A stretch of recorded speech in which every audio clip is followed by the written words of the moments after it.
It's time to talk about my most disappointing and hated reads of the year. Why am I talking like this?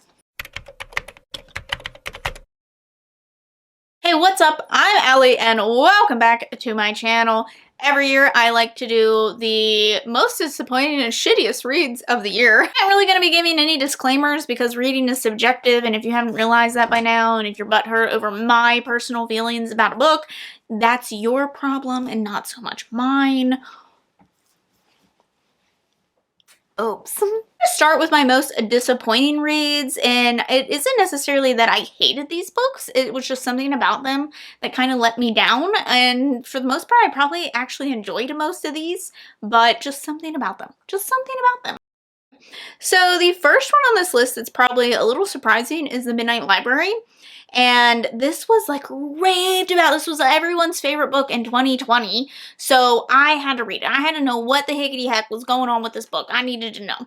And this is about like a woman who she like wants to die, and she ends up going to the Midnight Library, and basically she can see how her life would have gone in any direction. There's a book for every choice that she's had in life, and she can go back and choose to see what it's like in a different version of that life. It deals with some pretty heavy topics. My main problem was that this felt like surface level to me, and there was a lot of really deep issues, but basically as soon as they were mentioned, the character was just like, yeah, no, I'm not dealing with this. I'm going to do a different path.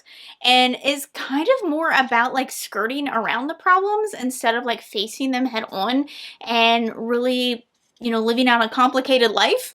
But it is nice because you do get to see the different aspects, and basically you can't ever really have like a 100% perfect life. There's always going to be something wrong, and how each of those decisions makes you who you are. So it was interesting in that. I do think the writing was done really well. My thing is that overall, like, I just wasn't overly impressed with the story, and just the skirting of the really serious issues just kind of annoyed me more than anything. And I was just like, I would have liked to have seen more of a discussion on those things and how they really would have impacted her life and things like that, instead of just kind of be like, oh, okay, bye.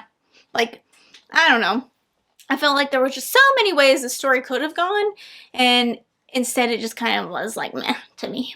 It was whatever. They never learn, and I really enjoyed this story, but something about it just felt really off to me. This is about a woman who is killing men who have done unspeakable things to women. While she's in the murder of like murdering someone, there's an interruption. It puts all her plans out and she might get caught. We're also looking from the point of view of another girl who has been sexually assaulted, and some of the things that are happening with her and how she is dealing with that. So there are two different timelines to look at, and I thought the story overall was pretty unique. I liked the way that it was done, but I think that it was just a little too much and a little too convenient for me at times, and I was just like, oh, okay, well, you know, that obviously is gonna work out for her. I don't know. It just didn't grip me quite the way that I thought it would, and I guessed really early on what the plot twist was gonna be, and it did kind of ruin it. Sometimes when I can guess, I can still enjoy the story, but I think that this kind of relied on that plot twist really getting you, because other than that, there wasn't really anything else to grip you other than just like the story is kind of shocking. It's supposed to be shocking, I should say, because of the nature of it, but it just didn't work the way that I thought it would. Another one that I feel like was probably going to be on a lot of people's lists, and just because the nature of it, is The Maidens. And I think the main issue with this is that it was just so hyped up. Everyone was like expecting this dark academia mystery, murder mystery, and we got like Greek mythology or something thrown in, and like we were all like, yes, give it to us finally.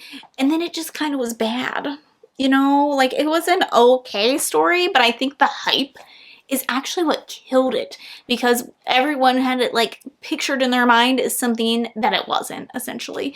This is about a woman who gets a call, and her daughter or stepdaughter, can't even remember, anyway, her niece, I don't know, anyway, some relative calls her and is like, my roommate has been murdered, help. So she goes to campus. I don't know The choices she makes are incredibly interesting throughout the story.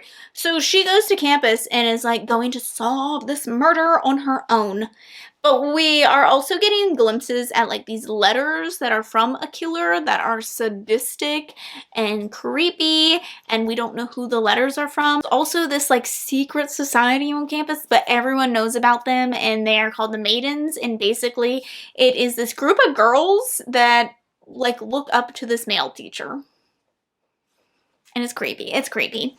And we're trying to figure out, you know, who is obviously killing these girls. There are lines pulled from different, like, mythology books and whatnot, but, like, they didn't honestly make a whole lot of sense to me. And there was just a lot of weird choices being had. There's a lot of really weird red herrings thrown at you, but you kind of, like, know that they're not it, just based on the way that the story is written. They're just done really poorly, in my opinion. And overall, the story just was like, it wasn't good. I didn't really understand the motivation between things. It also kind of wasn't great towards like mental health rep. And then the plot twist at the end is one of my least favorite plot twists. Oh, I hate it. I hate it. I hate it. And so it was just a situation where then I was just like grossed out. And why do dark academia books feel they have to do this? They do things that I don't like. Also, the main character, her husband has died, and like we're looking into that and how that has affected her and how people think that she's like crazy, and I didn't like it. I didn't like it. Okay, the rest of these are ones that like I kind of hated. The Circle was one. This is a novella. Honestly, I have a really hard time even finding this anywhere, so I don't even know how I came across this. This is like 3 different short stories. However, they're all taking place in the event of one night, and they're connected. However, only the last 2 actually connect, and I don't really understand how the first one is connected. The first one is about a boy who shits like rubies and diamonds. That's the story. So then the second and third story, basically this is about a neighborhood, and this all starts because these boys want to know what it's like to kiss girls, essentially, but also do other things with girls. And so they go to the witch to give a sacrifice. However, the witch like comes to life and a lot other things are sacrificed, and there's like this entity type thing that's going around just like slaughtering people.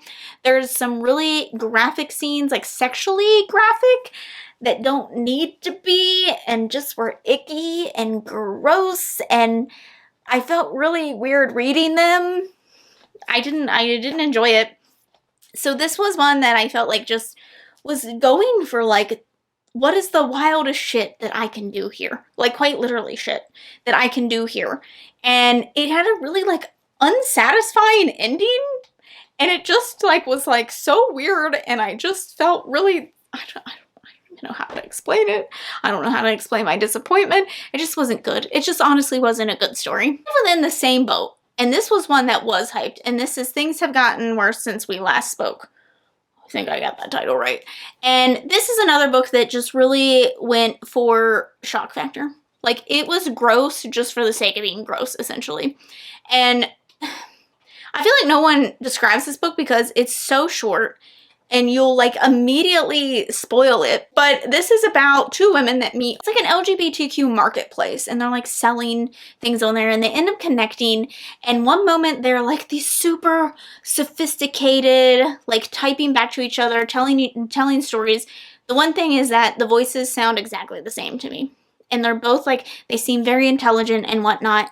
And then within like a span of like a day of these people knowing each other, they enter into basically a master situation type thing, and there's a contract involved, and the one like woman that we're following does some shit that just doesn't make sense to, I feel like, the character. And I think that it is supposed to be a story about like how far you will go in desperate times, but the shit that she does is just like, again, I think this was just gross for the sake of being gross. It was trying to go with like a shock factor of just like how grotesque can I get. And I just was like, didn't really understand why any of it was happening. I don't think it was set up in a way that was believable to think that these characters would even do these things. It was just really gross and really bizarre, and I don't really understand the point of it. And I don't know how anyone could like it. Again, subjective. I'm just confused. My top 3 least favorite books of the year. First, we have The Ancient Magus Bride. This is a manga. I wanted to read more manga in 2021, and this one kind of put me off from reading anymore. Because everyone was hyping this up, and honestly, I am a little fuzzy on what the details of it are, but it's like this girl is getting sold in like a marketplace, and she ends up getting bought by like this skull head figure who is like years and years old. He's also like magical and whatnot, and he's gonna like train her, but the problem is that like there's a massive age gap. He is like her master. Even though he's caring for her, it's like in a very daughter-like way, which I would have been more comfortable with. However, he is obviously prepping her to be his bride. And there's an age dynamic, there's a power dynamic, there is like, he like owns her type thing. There's just so many things that made me so incredibly uncomfortable with the story, because if it would have been like a father-daughter situation, I think I would have been fine. But the fact that it was like obviously prepping her and like this is romanticized, I just wasn't about it. I really didn't like it. I just felt really uncomfy like the whole time I was reading it. The whole time, like I was just like kind of grossed out by a lot of it, and like I don't know, it just wasn't my thing. I can see some of the aspects of the story, like the magic world and figuring out all these different aspects of it could be fascinating, but I just really could not get over the romanticizing of that situation. We have Every Last Fear, and I don't even know how to describe this book. This is this is about a guy who finds out that his family went to like Mexico on a trip and they were all killed there. And his other brother is in jail for a possible murder that he may or may not have committed. There's been like a whole like document series on whether or not his brother is innocent, and he wants nothing to do with it. Like the rest of his family was kind of involved, but he wants nothing to do with it. So now he has to get involved and basically find out what happened to his family in Mexico. Like, one, why were they there? What were they doing there? Why did the whole family go? Two, like there's weird signs like they're FBI or police or whatever are giving them like nothing to go off of. Then the FBI shows up at his house and is like, we need to talk to you about this situation. He's like, why is the FBI here? You know, questionable. And basically, like, his family is making poor decisions. They've made some poor decisions. They've gotten themselves into some hot water. There is a lot of interconnectivity between some pretty prominent figures in his family and also his brother, who may or may not have committed a murder. And there's a lot happening and a lot of not great moral choices being made. And this family is just making a mess of it, like everything. And I hated it. It was so boring. Oh, you would think with all this lying and all these crimes happening, it would be very exciting, but it was god awful. It was so boring. I was like dragging my way through it. I just kept thinking it was going to get better. It also brings in politics randomly when it doesn't really have to, and like is making jokes about politics, and you're not really sure what the point of it is. There was just a lot happening. I don't think it was clear what the true intentions of the story were or what we were trying to get at, because I thought the whole point was like to solve the murder, but then there's like so many other layers to it, and I thought it sounded really interesting, but it was really bland for what I felt like it could have delivered and what it should have delivered and what it promised to deliver, and it just wasn't there. All right, what is possibly my most disappointing read of the year and might be the most surprising to people is Malibu Rising. Taylor Jenkins Reid has absolutely disappointed me with this one, like to the point where I don't even know if I want to read anything else by her in the future. I mean, I will probably give her more of a try, but this book was just, Here's the thing, if it would have been the first half of the book, this could have been a 5-star read. It absolutely could have been. This is about, like, we're following a pretty large group of siblings who their father is famous and basically kind of abandoned them whenever they were children. But the very first part of this book is them as they are growing up. It is about their parents falling in love. It is how their dad got famous. It is kind of like the downfall of their family, all the different layers of the family. It is about, like, the mom dealing with all of this and dealing with essentially like an abusive, somewhat relationship, a manipulative relationship, and coming to terms with that, and how all of these events affect the children and how it is put onto the children and how that works. Now, the second part of this, though, takes place in present day. They are all grown up. They kind of all have fame of their own. They don't really talk to their father. There's some interesting ways of why they're famous, but I don't really understand how any of them really got famous, though, to be honest. Like, the path is a little iffy.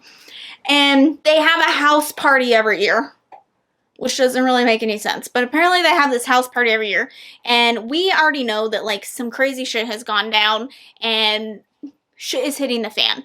But it is about, like, these secrets that they have kept from, like, childhood coming out as adults, but also confronting all these things that had happened to them. But that part was so boring. I didn't really understand, like, they were coming out with these secrets, but, like, none of it really matters, and it was very underwhelming. There wasn't really a lot happening. Like, they kind of talk, and that's pretty much it. For being a house party, it's like the most boring house party of all time, and I just didn't really understand the point. Like, I know that we were supposed to, like, connect with the characters, and we were supposed to see them, like, falling apart and coming back together, but I just didn't feel it as much as I did. That first half was written so well.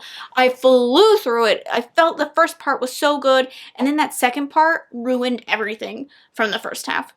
I was dreading reading it. It was just so dragged out, and it just didn't even feel like the same story anymore.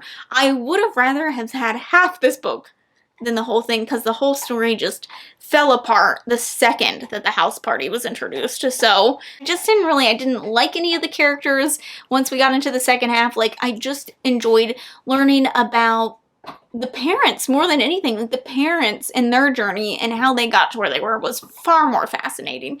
And this just was, oh God, I hated it. Oh, I hated it. Anyway, I feel bad, but I hated it. This video always upsets people, so, like, I'm always expecting a thumbs down on this video. It is what it is. Let me know in the comments what some of your most disappointing reads were. A lot of my favorites are on people's disappointing reads list this year, which is fascinating to me. I love it. I hope you have liked this video. Don't forget to subscribe to see future videos from me. Thanks for watching, and I'll see you in the next one. Bye.